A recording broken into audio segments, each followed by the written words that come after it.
সবাই ছুটে পালাচ্ছে, কেউ প্রাণ বাঁচাতে, কেউ আত্মরক্ষায়। কিন্তু এই নারী, তিনি আগুনের ভেতরে ঢুকছেন বারবার, শুধু নিজের নয়, ২০টি প্রাণ বাঁচানোর জন্য। তার নাম মেহেরিন চৌধুরী।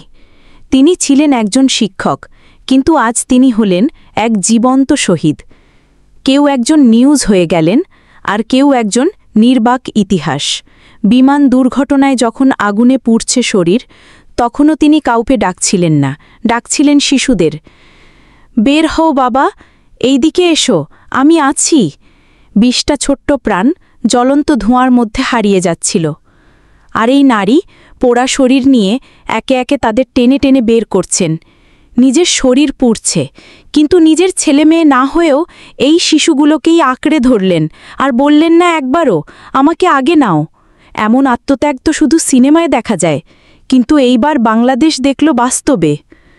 আজ আমরা এক শহীদ শিক্ষক হারালাম, কিন্তু পেয়েছি একজন মা, যিনি শিখিয়ে গেলেন শিক্ষকতা মানে কেবল পাঠদান না, সেটা জীবন বাঁচানোর দায়িত্ব। কত নেতা আছে এই দেশে, জাহাজে আগুন লাগলে সবার আগে লাফ দেয়, কিন্তু একজন নারী, একজন শিক্ষক আগুনে পুড়ে যাচ্ছে জেনেও পালাননি, কারণ তিনি জানতেন শিক্ষক মানে সবচেয়ে বড় আশ্রয়। শেষবার যখন তাকে বের করে আনা হলো, ততক্ষণে তার শ্বাস প্রশ্বাস স্তব্ধ, শরীরের অর্ধেক পুড়ে গেছে। হাসপাতালে নেওয়ার পর তিনি বলেননি কিছু, শুধু চোখে পানি ছিল। অবশেষে ডাক্তার ঘোষণা দেন, তিনি আর নেই। আজ রাষ্ট্রীয়ভাবে তাকে সম্মান জানানো হচ্ছে না, নেতারা ব্যস্ত চায়ের কাপে রাজনীতি করতে, কিন্তু বাংলাদেশের কোটি হৃদয়ে মেহেরিন চৌধুরী অমর হয়ে থাকবেন। যেমন লালন ছিলেন, যেমন তিতুমির, তেমনি জীবন্ত শহীদ মেহেরিন। আজ প্রশ্ন করি, এই নারী কি কেবল একজন শিক্ষক ছিলেন?